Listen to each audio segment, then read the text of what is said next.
तो बरेली में पिछले कुछ दिनों कुछ लोगों की ओर से धमकी दी गई थी कि होली मनाई तो खून की होली खेलेंगे, लाशें बिछा देंगे। जब ये धमकी आई तो मथुरा के साधु संत भी भड़क गए, नाराज हो गए। संत कह रहे हैं कि बरेली में धमकी दोगे तो मथुरा में व्यापार करोगे, होली खेलोगे, ऐसा नहीं चलेगा। रिपोर्ट दिखाता है आपको।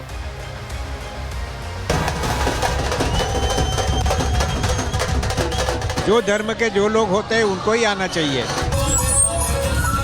समस्त सनातन धर्मावलंबियों को यह बताना चाहते हैं कि किसी भी तरह से ब्रज की होली में मुसलमानों का प्रवेश नहीं होना चाहिए। होली के त्योहार पर जितने भी जिहादी हैं, जिहादी मानसिकता के मुस्लिम समाज के लोग हैं, इनको पूरी तरीके से प्रतिबंधित किया जाए। मथुरा के विश्व प्रसिद्ध होली इस बार पूरी तरह से सनातनी होने जा रही है।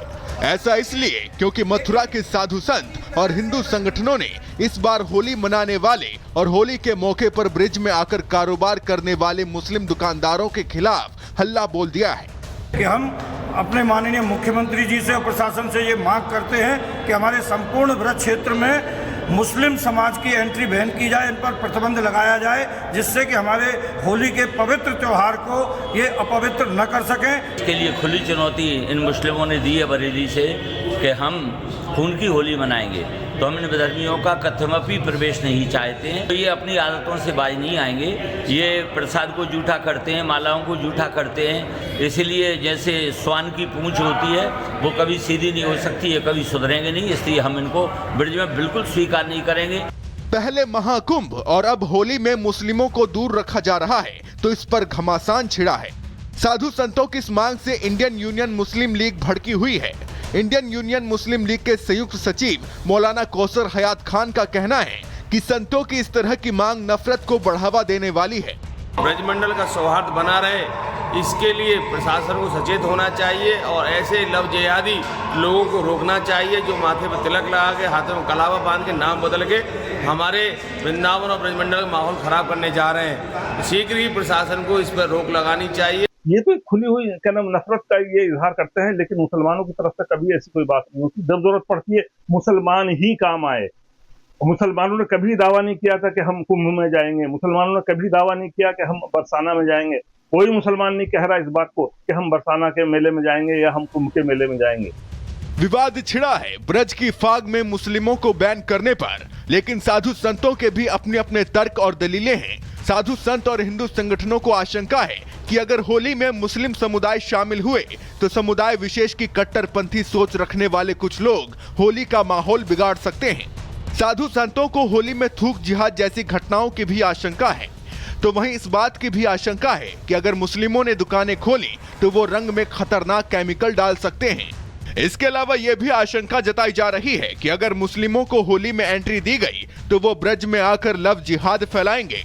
हम सभी ब्रजवासियों ने मिल करके यह निर्णय किया है कि ब्रज में किसी भी प्रकार से किसी भी मुसलमान का प्रवेश नहीं होना चाहिए और यह प्रशासन से निवेदन भी करता हूं और समस्त सनातनियों से आग्रह भी करता हूं, किसी भी प्रकार से मुसलमानों का प्रवेश नहीं होना चाहिए। इनका कोई वजूद नहीं, कोई ईमान नहीं है। ब्रज की होली में हर साल लाखों लोग आते हैं, कभी किसी का धर्म और जाति नहीं देखी गई, लेकिन अगर इस बार होली में मुस्लिमों की एंट्री बैन रहती है तो ये पूरी तरह से सनातनी होली होगी। Bureau report, Republic Bharat. तो रिपोर्ट आपने देखी। साधु संत लगातार मांग कर रहे हैं, लेकिन उनकी मांग के बाद घमासान मचा हुआ है। लेकिन इसकी 5 वजह क्या है वो भी हम आपको बता दें, क्योंकि ये 5 वजह जानना भी काफी जरूरी है। दरअसल होली में एंट्री मिलने से मुसलमानों का जो धंधा है उस पर खराब यानी कि संकट मंडरा रहा है और यही वजह है कि लगातार लोग जो है इसका विरोध करते हुए नजर आ रहे हैं। इसे मुसलमानों का बहिष्कार बताया जा रहा है, यानी कि मुस्लिम लोगों का यह कहना है कि यह मुसलमानों का बहिष्कार है। भाईचारा बिगाड़ने वाला कदम इसे माना जा रहा है। यानी कि जो 5 वजह हम आपको बता रहे हैं यही वजह है कि बौखलाहट देखने को मिल रही है। आर्थिक बहिष्कार करना ठीक नहीं है, यह भी कहा गया है मुस्लिम लोगों की तरफ से। कुछ लोगों का यह कहना है कि हर जगह मुसलमान का जो बहिष्कार किया जा रहा है वो ठीक नहीं है। और 5वीं वजह यह है कि कुछ लोग इसे कौमी एकता में खतरा मान रहे हैं। तो लगातार देखिए किस तरीके से विरोध साधु संत के बयान पर हो रही है, लेकिन इसे लेकर लगातार देखिए जो बयानबाजी हो रही है, मौलाना रिजवी का भी बयान सामने आ रहा है। वो क्या कह रहे हैं वो आपको सुनते हैं। मथुरा के वृंदावन में होली मेले में मुसलमानों की एंट्री बैंड का सिलसिला चल ही रहा था, शोरगुल था। उसी के साथ साथ में कुछ सोशल मीडिया पर भोपाल में इस तरह की तस्वीरें आई हैं।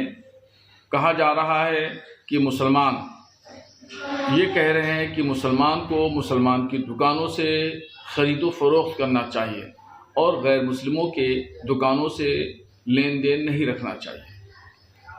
ये सोच निहायत ही नुकसानदेह है और फ़िरका परस्ती को बढ़ावा देने वाली है। तो होली से दूर रहिए भाईजान, इस तरीके की बातें साधु संतों के द्वारा कही जा रही है, क्योंकि जो एकदम धमकी भरे लहजे में कहा गया है बरेली में कि अगर खुले में होली मनाते हैं तो लाशें बिछा देंगे। अब इसको लेकर लगातार एक आक्रोश की स्थिति देखने को मिल रही है। साधु संत कह रहे हैं कि हिंदुओं के सनातनियों के बड़े पर्व जो होली, जिसका साल भर इंतजार किया जाता है, उसको लेकर अगर ऐसे धमकी दी जाएगी, डराया जाएगा, तो फिर हमें भी अपनी सुरक्षा के तहत बड़े कदम उठाने होंगे।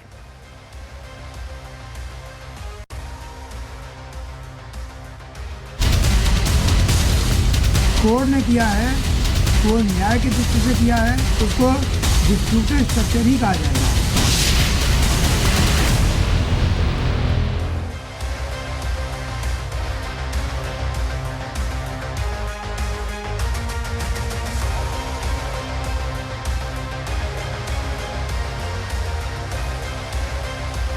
और इसी बीच अब अगली खबर आपको उत्तर प्रदेश के संभल से बताएंगे, जहां पर कोर्ट से आज एक बड़ा झटका मुस्लिम पक्ष को लगा है। मुस्लिम पक्ष मस्जिद कहना बंद करे, क्योंकि बार बार ये कहता था कि मस्जिद है, मस्जिद है।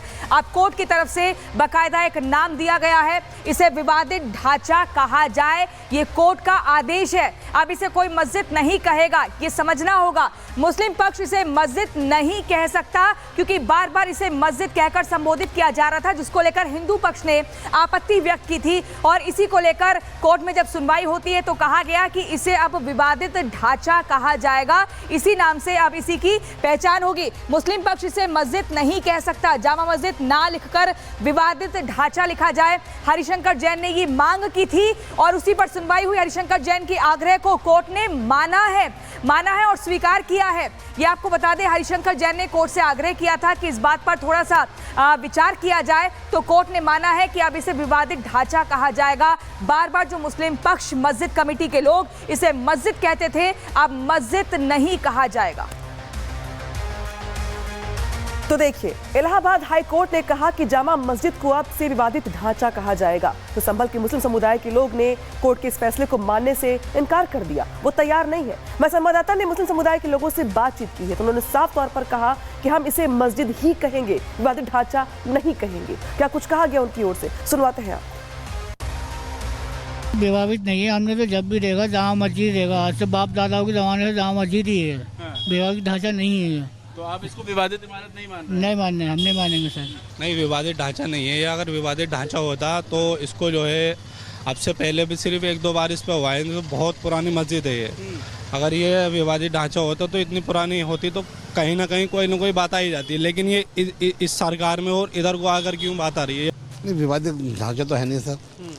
अब कहने को क्या कह सकते, कुछ कह नहीं सकते। लोकल लोग क्या सोच रहे हैं? मस्जिद ये बस यही सोच रहे हैं। विवादित ढांचा नहीं मान रहे? नहीं, जामा मस्जिद है, जामा मस्जिद ही रहेगी। विवादित ढांचा नहीं मान रहे? नहीं। तो सुना आपने,